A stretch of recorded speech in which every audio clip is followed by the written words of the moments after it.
r/pettyrevenge evil stepmother banned my twin, so I ruined her Christmas. The sound of my stepmother's voice drifting down the hallway made my blood boil. Oh, it'll be so much more peaceful this year, she was saying to someone on the phone, probably her sister. No drama, no disruptions. Just family. Just family. As if my twin brother Jake wasn't family.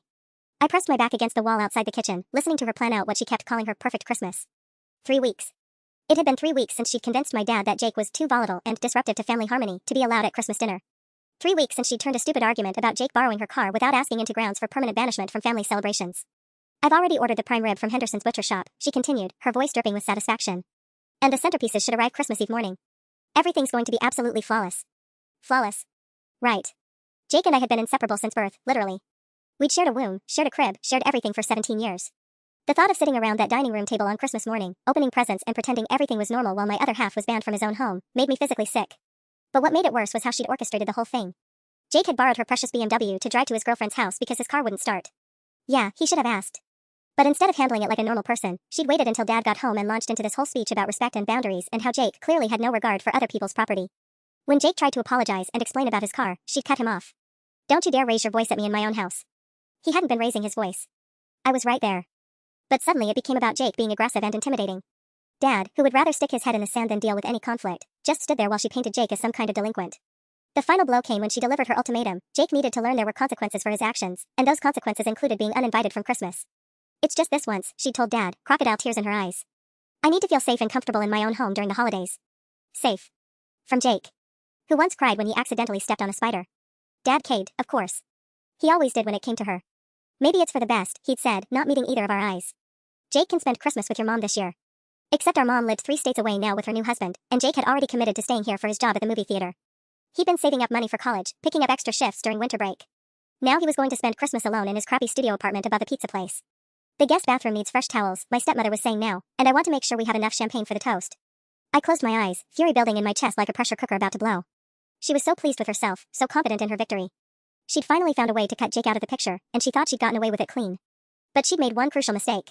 She'd forgotten that when you mess with one twin, you get both of us. And I was about to show her exactly what that meant. I spent the next hour in my room, laptop open, pretending to work on college applications while actually researching everything I could about my stepmother's Christmas plans. She'd made the mistake of using the family calendar on the kitchen iPad for all her scheduling, probably assuming Jake and I never paid attention to her precious arrangements. She was wrong. By dinner time, I had a complete picture of her flawless Christmas. The prime rib order from Henderson's, pickup scheduled for December 23rd at 2 p.m. Floral centerpieces from Bloom and Blossom arriving Christmas Eve at 10 a.m. A cleaning service coming December 22nd. Even a string quartet she'd hired to play during dinner, because apparently our family Christmas needed a soundtrack now. But it was the guest list that really made my stomach turn. Her sister Diane and her perfect family from Portland. Dad's brother Mike and his wife, who'd always tolerated Jake and me but never really warmed up to us. The Weatherbees from next door, because nothing says family Christmas like inviting the neighbors. Even her book club friends were coming for cocktails Christmas Eve. A house full of people who barely knew Jake, who wouldn't even notice his absence. It was like she was deliberately surrounding herself with witnesses to how improved Christmas would be without him. The worst part? She'd told everyone Jake was spending the holidays with his mother. Not banned. Not uninvited. Just elsewhere. She was rewriting history, making it seem like his absence was planned, natural, mutual. I pushed my untouched dinner around my plate while she chatted with Dad about wine pairings and seating arrangements. Every word out of her mouth felt like another nail in Jake's coffin. Oh, and I've arranged for a photographer, she said, cutting into her chicken with surgical precision. Professional family portraits by the tree. Won't that be lovely? Family portraits. Without Jake. That sounds great, honey, Dad replied, not even looking up from his phone. He'd been avoiding eye contact with me ever since the whole thing went down, probably hoping I'd just accept the situation and move on. Fat chance. I thought we could do some shots with just you and me, she continued, reaching over to squeeze Dad's hand, and then some with the whole family. The whole family. Except for half of it. I excused myself before I said something that would get me banned too. Up in my room, I called Jake, my hands shaking with anger. She hired a photographer, I told him without preamble. What? For Christmas morning. Family portraits. She's literally erasing you from the family photos. The silence on the other end of the line stretched so long I thought the call had dropped. When Jake finally spoke, his voice was quiet. Defeated. Maybe I should just go to Mom's. No. The word came out sharper than I'd intended. No way. You shouldn't have to run away because she's a manipulative witch. What choice do I have? Dad already made his decision. I stared at my reflection in the dark window, seeing Jake's face staring back at me. Same green eyes, same stubborn chin, same hurt expression I was probably wearing right now. She thinks she's so smart, I said slowly. Planning her perfect Christmas, making sure everything goes exactly how she wants it. Yeah, well, it probably will. I thought about all those carefully scheduled deliveries, all those precisely timed arrangements. So many moving pieces. So many things that could go wrong. Maybe not, I said. The next morning, I woke up with a plan crystallizing in my mind like frost on a window. But first, I needed reconnaissance. I found my stepmother in her home office, surrounded by color-coded spreadsheets and vendor contact lists. She had Christmas planned like a military operation, which, I was beginning to realize, it basically was. Operation Erase Jake. Morning, sweetie, she said without looking up, her voice dripping with fake maternal warmth. I'm just finalizing the timeline for Christmas Eve. Would you like to help me choose between the red and gold table runners? The audacity was breathtaking. She was actually trying to get me to participate in planning the Christmas that my twin was banned from. Sure, I said, forcing a smile. This all looks really comprehensive. Well, when you want something done right. She gestured at her elaborate planning charts. I've been coordinating with 6 different vendors, plus managing the guest list, dietary restrictions, and timing everything perfectly. It's like conducting an orchestra. An orchestra. Right. More like conducting a funeral, Jake's funeral as a member of this family. I leaned over her shoulder, memorizing phone numbers and order confirmations while pretending to admire her organization skills. Wow, you really thought of everything. The cleaning service, the flowers, even backup contact numbers. I learned long ago that details matter, she said, finally looking up at me with what she probably thought was a bonding moment. Maybe you could learn something from this for when you're hosting your own holidays someday. The implication was clear. When I was older, married, hosting holidays for my real family, the one that apparently wouldn't include Jake. Absolutely, I said. I'm definitely taking notes. That afternoon, while she was at her yoga class, I made my first move. I called Henderson's butcher shop from the landline in Dad's office, deepening my voice and clearing my throat. Hi, this is regarding the prime rib order for Patricia Hendricks, I said, using my stepmother's maiden name, the one she insisted on using for personal purchases. I need to modify the pickup date. Of course. Let me pull that up. December 23rd, 2 p.m., correct? Right, but we need to push it back to December 26th, family emergency. No problem at all. So pick up on the 26th at 2 p.m.? Perfect. Thank you. I hung up, my heart hammering. It was surprisingly easy. Too easy. But then again, why would anyone suspect a teenager of sabotaging Christmas dinner? The next call was trickier. Bloom and Blossom had caller ID, so I had to wait until my stepmother went grocery shopping and use her cell phone, which she'd left charging in the kitchen. Hi Patricia, the florist chirped when she answered. Don't tell me you want to add more arrangements. We're already creating a winter wonderland for you. Actually, I said, trying to match my stepmother's crisp phone voice, I need to change the delivery address. Oh? I'd prepared for this. My sister-in-law offered to host instead, and I just couldn't say no. You know how family can be. I gave them the address of a house 3 streets over, a house I'd seen had been empty with a for sale sign for months. That's quite a change. Let me just, okay, new address updated. Same time, Christmas Eve at 10 a.m.? Perfect. By the time my stepmother returned with bags of organic groceries and specialty cheeses, I was innocently doing homework at the kitchen counter. She breezed past me, humming Christmas carols, completely oblivious that her perfect Christmas had already begun to crack. That evening at dinner, she was practically glowing as she updated Dad on her progress. Everything's falling into place beautifully, she said. The photographer confirmed, the quartet has their music selected, and the flowers are going to be absolutely stunning. I nodded along, making appropriate sounds of approval while mentally reviewing my list. 2 vendors down, 4 to go. It's going to be the best Christmas we've ever had, she continued, reaching across to pat my hand. You'll see, honey. Sometimes change is exactly what a family needs. I smiled back at her, sweet as sugar. She had no idea how right she was about change. Over the next few days, I fell into a routine of calculated sabotage that felt almost too easy. My stepmother was so confident in her planning, so sure that her perfect Christmas was bulletproof, that she never thought to double-check her arrangements. The cleaning service was next. I waited until she was in the shower, then called from the kitchen phone. Hi, this is Patricia Hendricks. I need to cancel our December 22nd appointment. Oh no. Is everything okay? Family situation, I said vaguely. We're postponing Christmas this year. I'm so sorry to hear that. Would you like to reschedule for after the holidays? I'll call you back when things settle down. 3 down. But my stepmother wasn't making it easy. She'd started keeping her phone with her constantly, and I caught her double-checking her calendar obsessively. When she called the photographer to confirm a few details, I held my breath, waiting for my house of cards to collapse. Yes, Christmas morning at 10 a.m., I heard her say from the next room. We want to capture the magic of opening presents. Perfect, see you then. My palms were sweating. The photographer was still on schedule, which meant at least one element of her precious Christmas would go according to plan. I needed to up my game. The string quartet proved trickier. They were professional musicians, probably used to crazy clients and last-minute changes. When I finally managed to call them during my stepmother's book club meeting, the woman who answered was immediately suspicious. I'm sorry, but we require written confirmation for any changes to performance contracts, she said. If Mrs. Hendricks needs to modify the arrangement, she'll need to email us directly from the address we have on file. Damn. I hung up, frustrated. 4 vendors down, 2 to go, but the 2 biggest ones, the music and photography, were proving impossible to crack. That's when Jake called with news that made my blood run cold. Dad stopped by today, he said without preamble. He wanted to check in and make sure I was doing okay with the Christmas situation. I could hear the air quotes in his voice, and the bitterness beneath them. What did he say? The usual. How this is temporary, how Patricia just needs time to cool down, how maybe we can all work things out after the holidays. Jake's laugh was hollow. But here's the kicker, he brought me a present. Early Christmas gift, he said. Like that makes up for banning me from my own family. What was it? Gift card to Best Buy. $100. His voice cracked slightly. He looked so guilty, standing there in my doorway with this envelope, trying to pretend like everything was normal. Like he wasn't choosing her over his own son. I closed my eyes, fury building in my chest again. Dad's guilt money wouldn't change anything. If anything, it proved he knew exactly how wrong this whole situation was, and he was doing it anyway. There's something else, Jake continued. He said Patricia's really excited about Christmas morning. Apparently she's been telling everyone how intimate it's going to be, how nice it'll be to have a quiet family celebration. Intimate. Quiet. Code words for Jake free. She's rewriting history, I said. Making it sound like this was always the plan. Yeah, well, maybe it was. Maybe she's been working toward this for years. The thought hit me like a physical blow because it was probably true. My stepmother had always resented Jake and me as reminders of Dad's first marriage, evidence that she wasn't his first choice. We were living proof that he'd had a whole life before her, a life that included Mom and us. And now she'd found a way to erase half of that evidence permanently. I'm going to fix this, I told Jake. How? It's too late. Christmas is in 5 days. I stared at my reflection in the dark window again, seeing my twin's face staring back. Trust me, I said. I'm just getting started. The next morning, I discovered my stepmother had leveled up her game too. She was sitting at the kitchen table with her laptop, phone, and a fresh cup of coffee, systematically calling every vendor to confirm final details. My stomach dropped as I watched her dial Henderson's butcher shop. Hi, this is Patricia Hendricks calling about my prime rib order. I'm sorry, what? Her voice sharpened. What do you mean December 26th? The order is for pickup on the 23rd. I forced myself to keep pouring cereal into my bowl, acting like I wasn't listening to my carefully constructed plan crumble in real time. That's impossible, she continued, her tone getting icier by the second. I never authorized any change. Well then someone called pretending to be me, because I certainly didn't, she paused, listening. A family emergency? Absolutely not. I need that order restored to December 23rd immediately. 20 minutes later, after similar calls to the florist and cleaning service, my stepmother slammed her phone down on the table. Her perfectly applied makeup couldn't hide the fury radiating from her. Someone, she said, her voice deadly quiet, has been sabotaging my Christmas arrangements. Dad looked up from his newspaper, confused. What do you mean? I mean someone called my vendors pretending to be me and canceled or changed half my orders. Her eyes swept the kitchen like a hawk searching for prey. The flowers were redirected to some random address. The cleaning service was canceled entirely. Even the prime rib pickup was moved to the day after Christmas. My heart was hammering so hard I was sure they could hear it, but I kept my expression carefully neutral. That's weird. Who would do something like that? I have some ideas. Her gaze lingered on me for just a beat too long. The question is proving it.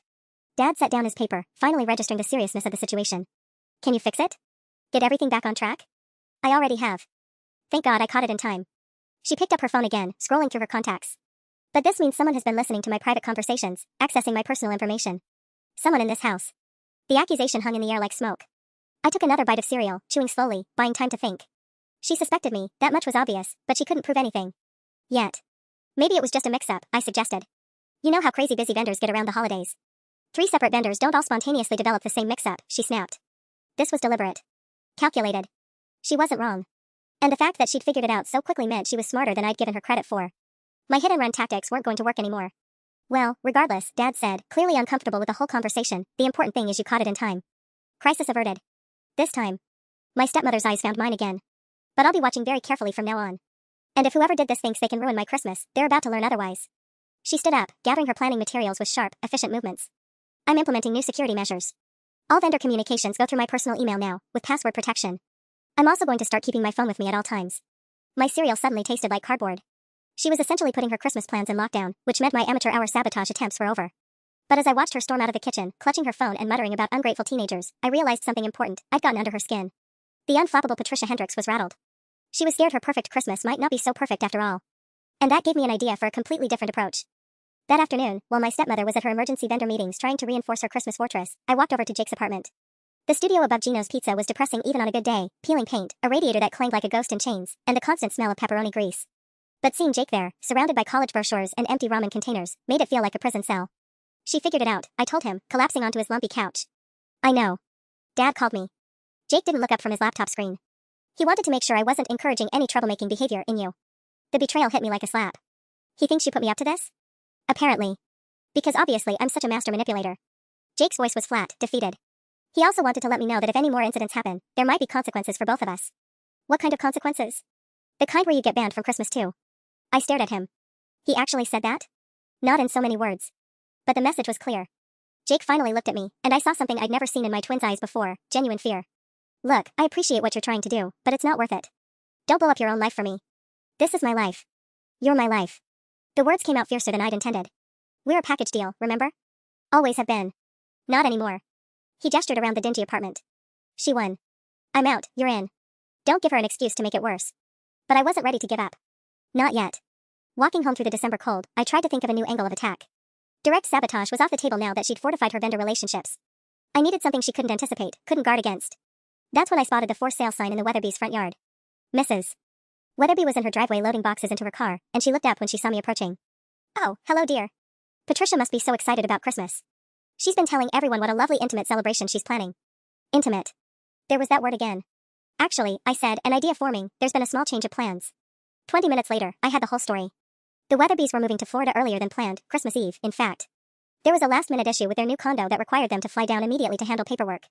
I feel terrible about missing Patricia's dinner, Mrs. Weatherby said, but these real estate situations, you know how they are.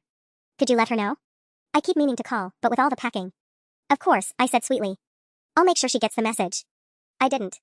Instead, I filed that information away and kept walking, my mind racing. If the Weatherbys weren't coming to Christmas dinner, who else might have last-minute conflicts? My stepmother had invited so many people specifically to showcase her improved family dynamic. But holiday plans were fragile things. Flights got cancelled. People got sick. Family emergencies happened. Sometimes they just needed a little encouragement. Back home, I found my stepmother in the living room, furiously typing on her laptop while surrounded by printed emails and vendor confirmations. She turned Christmas planning into a military operation, complete with backup plans for her backup plans. How's Jake doing? She asked without looking up, her tone falsely casual. He's fine. Good. I'd hate for him to be feeling resentful about the Christmas situation. Resentment can make people do foolish things. The warning was crystal clear.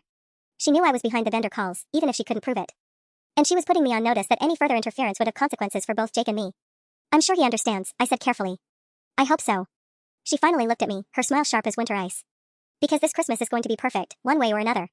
I've worked too hard to let anyone ruin it now. Perfect. She kept using that word. Maybe it was time to redefine what perfect meant. That evening, I made a discovery that changed everything. I was helping Dad carry his work files to his office when I knocked over a stack of papers on his desk. As I bent to pick them up, one particular document caught my eye, a real estate listing for a house across town. Not just any house, a bigger house, with 4 bedrooms instead of our current 3. What's this? I asked, holding up the listing. Dad's face went pale. Oh, we were just looking at options. Nothing concrete. But my stepmother appeared in the doorway at that exact moment, and the look that passed between them told me everything I needed to know. We were going to tell you after Christmas, she said smoothly. We've been considering upgrading to a larger place. More space for entertaining. More space for entertaining. Right. I looked at the listing again, 4 bedrooms, but the layout was clearly designed for a master suite, a guest room, an office, and 1 additional bedroom. Exactly enough space for Dad, my stepmother, and 1 remaining child. What about Jake's room? I asked, though I already knew the answer. Well, my stepmother said, settling into the chair across from Dad's desk like she was holding court, Jake's 18 next month. He'll be heading to college soon anyway. It doesn't make financial sense to factor in space he won't be using. The casual cruelty of it took my breath away. She wasn't just banning Jake from Christmas, she was erasing him from the family's future entirely. No room for him in the new house meant no place to come home to during college breaks, no childhood bedroom to return to, no physical space that acknowledged his existence as Dad's son. Besides, she continued, the new house has a beautiful formal dining room. Perfect for hosting proper holiday celebrations. Proper. Another one of her loaded words. Dad wouldn't meet my eyes. It's just something we're considering, he said weakly. Nothing's been decided. But I could see the real estate agent's notes in the margins, serious buyers, looking for January closing. They weren't just considering it, they were already planning to cut Jake out permanently. I think it sounds wonderful, I managed, forcing enthusiasm into my voice. Very forward-thinking. My stepmother smiled, pleased with my apparent approval. I knew you'd understand, sweetheart. Sometimes families need to evolve. That night, I called Jake and told him everything. The silence on the other end of the line stretched so long I thought he'd hung up. When he finally spoke, his voice was completely empty. A new house. Jake. Without a room for me. We won't let this happen, I said fiercely. I won't let her erase you. She already has. His laugh was bitter. Christmas was just the beginning, wasn't it? This whole thing with the car, the argument, the ban, it was all just an excuse to start pushing me out completely. I wanted to deny it, but we both knew he was right. My stepmother had been playing a longer game than I'd realized. The Christmas ban wasn't the end goal, it was just the first move in a campaign to gradually write Jake out of our family story entirely. So what do we do? I asked. We? There is no we anymore. Don't you get it? She's already won. Jake's voice cracked. I'm never coming home again. Yes, you are. Because I'm going to make sure her perfect Christmas becomes her worst nightmare. How? She's locked down all her vendors, Dad's threatening to ban you too if anything else happens, and now they're planning to literally move away from me. What could you possibly do at this point? I stared out my window at the Weatherby's house, where boxes were still stacked by the front door, ready for their unexpected move to Florida. I'm going to use her own weapon against her, I said slowly. She wants to control the narrative? Fine. Let's see how she handles it when the story starts writing itself. The morning of December 22nd, I put my new plan into motion. Instead of trying to sabotage my stepmother's arrangements directly, I decided to let her guests sabotage them for her. It started with a simple phone call to my Aunt Diane in Portland while my stepmother was at her final dress fitting. Hi Aunt Diane, it's me, I said, making my voice sound congested and miserable. I'm calling for Patricia, she's completely lost her voice from this flu that's been going around. Oh no. Is she okay? She's really worried about Christmas dinner. You know how she is about germs. I coughed dramatically. She wanted me to call and let you know that if anyone in your family has been feeling even slightly sick, maybe it would be better to postpone visiting until after New Year's. She's terrified of everyone getting sick during the holidays. There was a pause. Well, actually, little Emma has had a runny nose for a few days. Nothing serious, but... Patricia was really emphatic about it, I pressed. She said even the smallest symptoms could ruin Christmas for everyone. She'd rather be safe than sorry. Of course, of course. We wouldn't want to risk spreading anything. Let me talk to David about changing our flights. One down. The next call was trickier. Uncle Mike had never been the anxious type, but his wife Sarah was a different story. I waited until my stepmother went to pick up her dry cleaning, then called from the house phone. Hi Sarah, it's Patricia, I said, deepening my voice slightly. I'm so sorry to call last minute, but I'm having a complete crisis about Christmas dinner. What's wrong? It's the guest list. I've been lying awake at night thinking about it, and I've realized I created this enormous, overwhelming situation. All these people, all this pressure to be perfect. I let my voice waver. I think I bit off more than I could chew. I'm having panic attacks just thinking about it. Sarah's voice immediately filled with concern. Oh honey, that sounds awful. What can we do to help? Honestly? I think I need to scale way back. Make it just immediate family this year. I feel terrible asking, but would you and Mike be terribly offended if we postponed your visit? I just need something small and manageable. Of course not. Family comes first. We totally understand. You're sure? I feel like such a failure. Don't be ridiculous. Mental health is more important than any holiday celebration. We'll do something after New Year's when you're feeling better. 2 down. The book club friends were even easier. I called each of them pretending to be my stepmother, explaining that she'd come down with a stomach bug and couldn't risk exposing anyone to germs. They were all sympathetic and promised to send well wishes for a speedy recovery. By the time my stepmother returned home with her pressed Christmas dress, her carefully curated guest list had shrunk from 15 people to just Dad and me. I was in the kitchen doing homework when her phone started ringing. Diane? What do you mean you're not coming? I watched my stepmother's face cycle through confusion, concern, and growing horror. I never said anything about being sick. What flu? I feel fine. She caught my eye across the kitchen, suspicion flickering in her expression. The second call came 20 minutes later. Sarah, there's been some kind of misunderstanding. I never called you about panic attacks. What? No, I'm not having a breakdown. By the time the book club friend started calling to check on her stomach bug, my stepmother's perfect composure had completely cracked. Someone has been impersonating me, she announced, her voice shaking with rage. Calling my guests, pretending to be me, canceling Christmas dinner. Dad looked up from his laptop, bewildered. What are you talking about? I'm talking about sabotage. Someone deliberately destroyed my guest list. Her eyes locked on mine with laser intensity. And I think I know exactly who. The accusation hung between us like a blade. I kept my expression carefully neutral, but inside, my heart was hammering. She couldn't prove anything, but she didn't need proof anymore. She knew. That's a serious accusation, I said quietly. Yes, it is. Her smile was sharp enough to cut glass. And if I'm right, there are going to be very serious consequences. Dad's phone buzzed on the counter, cutting through the tense silence. He glanced at it, frowning. It's Jake. My stepmother's head snapped toward the phone like a predator sensing prey. Don't answer it. Patricia, he's my son. Your son who's been coaching his sister to ruin our Christmas. Her voice was ice cold now, all pretense of maternal warmth gone. Think about it, David. These aren't random pranks. This is coordinated psychological warfare. Dad looked between us, clearly torn. The phone stopped buzzing, then immediately started again. Answer it, I said, my voice steadier than I felt. My stepmother's laugh was bitter. Oh, she wants you to answer it. How interesting. What's the next phase of your little plan? Before Dad could reach for the phone, it stopped ringing and immediately buzzed with a text. He picked it up, his face growing pale as he read. What does it say? My stepmother demanded. Dad's voice was quiet.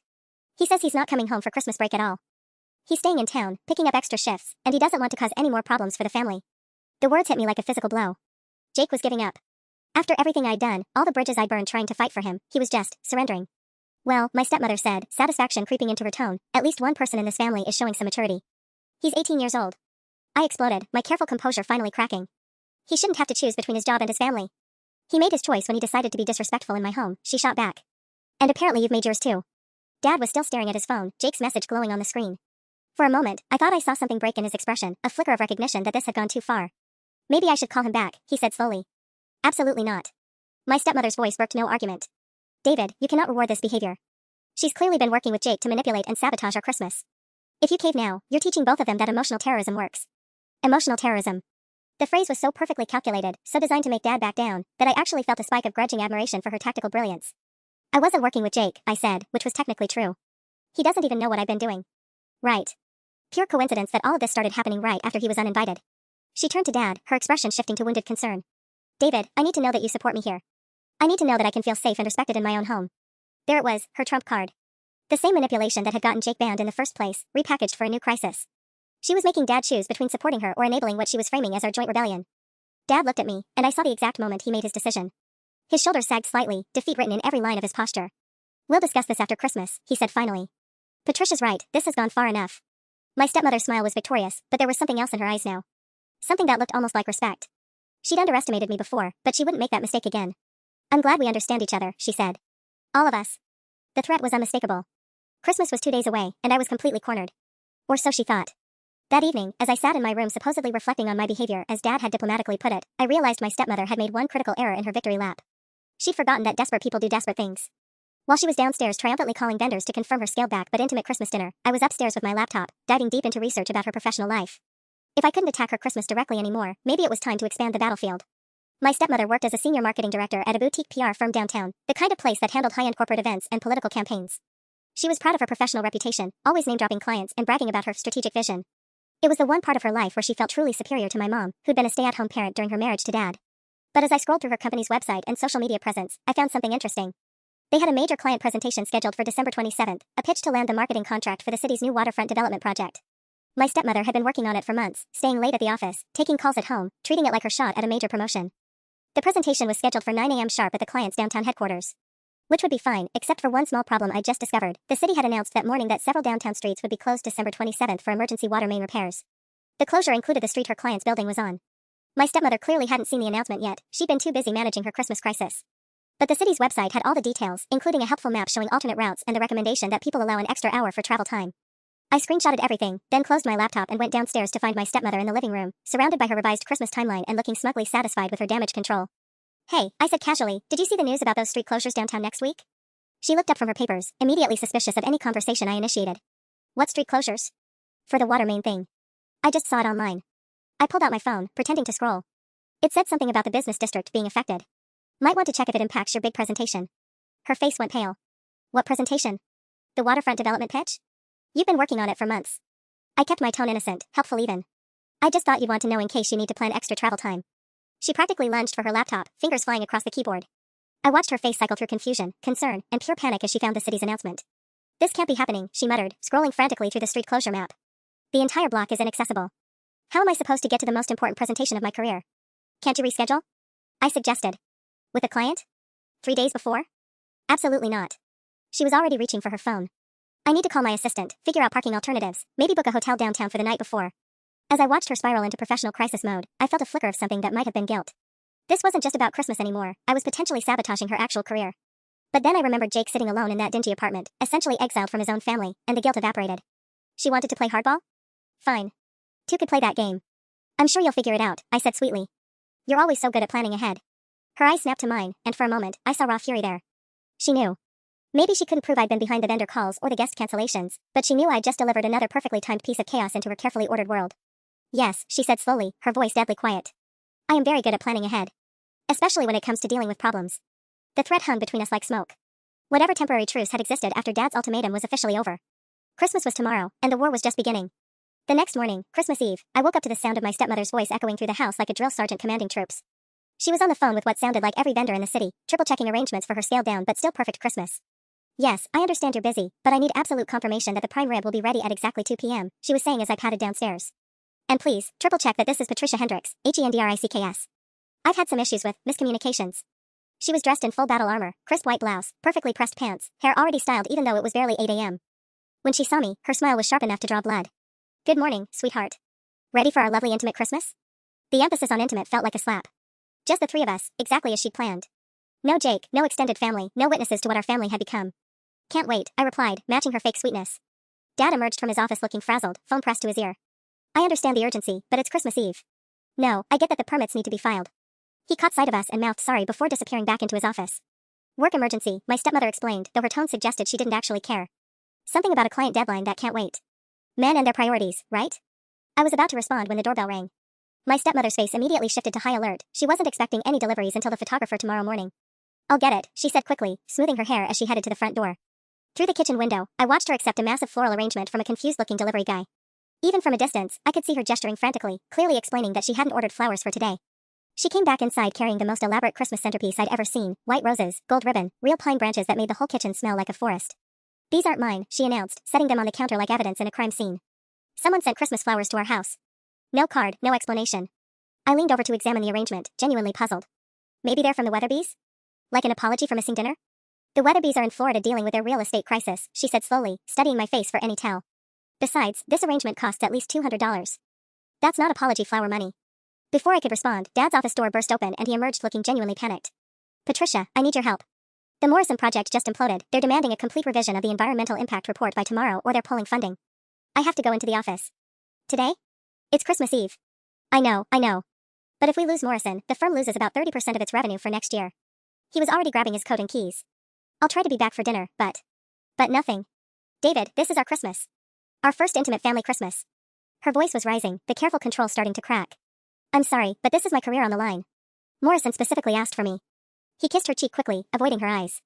You and the kids will be fine for a few hours. And just like that, he was gone, leaving my stepmother standing in the kitchen clutching an expensive mystery flower arrangement, staring at the door like she could will him back through sheer force of rage. Her perfect, controlled, intimate Christmas had just become a lot more intimate than she'd planned. The house felt different with Dad gone. Smaller somehow, like the walls were pressing in. My stepmother stood frozen by the front door for a long moment after his car disappeared, still holding those mysterious flowers like they might explode. Well, she said finally, her voice artificially bright. I suppose it's just us girls today. The forced cheer made my skin crawl. She was trying to salvage her perfect Christmas narrative, but I could see the cracks forming. The elaborate dinner she'd planned for 15 people, then scaled down to 6, was now going to be just the two of us sitting at opposite ends of our formal dining room table, pretending everything was normal. Should I help you with anything? I offered, mostly because the silence was becoming unbearable. Actually, yes. Her smile turned calculating. Since we have some unexpected time together, why don't you help me set up the photographer's equipment area? We'll want everything perfect for tomorrow morning's family portraits. Family portraits. Without Jake. Without Dad, if his work crisis dragged on. The irony was so thick I could taste it. We spent the next hour rearranging furniture and testing lighting angles, my stepmother directing me like a theater producer preparing for opening night. She'd clearly envisioned this moment, the beautiful Christmas morning photos that would prove to the world how much better our family functioned without Jake's disruptive influence. Move that lamp slightly to the left, she instructed, stepping back to evaluate the scene. Perfect. Tomorrow's photos are going to capture such a lovely, peaceful Christmas morning.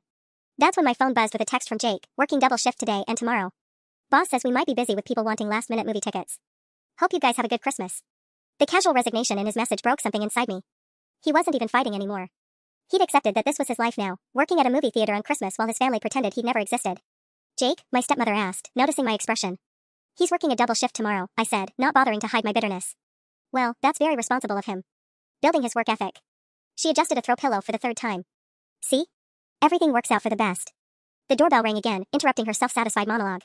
This time it was a food delivery, an enormous Christmas cookie arrangement shaped like a Christmas tree, complete with icing decorations and a red bow. I definitely didn't order this, my stepmother muttered, accepting the delivery with obvious suspicion. She examined the accompanying card, wishing you the most memorable Christmas ever. A friend. A friend? I read over her shoulder, genuinely confused. That's weird. Weird doesn't begin to cover it. She carried the cookies inside, adding them to our growing collection of mysterious Christmas gifts. Someone is playing games, and I don't appreciate it. Her phone rang before I could respond. I watched her face transform as she answered, cycling through confusion, alarm, and something approaching panic. What do you mean the photographer is sick? She said into the phone. How sick? Food poisoning? Today? No, I understand these things happen, but this is. Yes, I realize it's Christmas Eve. She hung up, staring at her phone like it had personally betrayed her. The photographer can't make it tomorrow, she said slowly. Apparently he came down with food poisoning this afternoon and can barely get out of bed. That's terrible timing, I said, though privately I was wondering if this was another cosmic joke or if someone else was playing sabotage games. Timing. Her laugh was brittle. You know what? Fine. We don't need professional photos. We'll take our own pictures. We'll make our own perfect Christmas.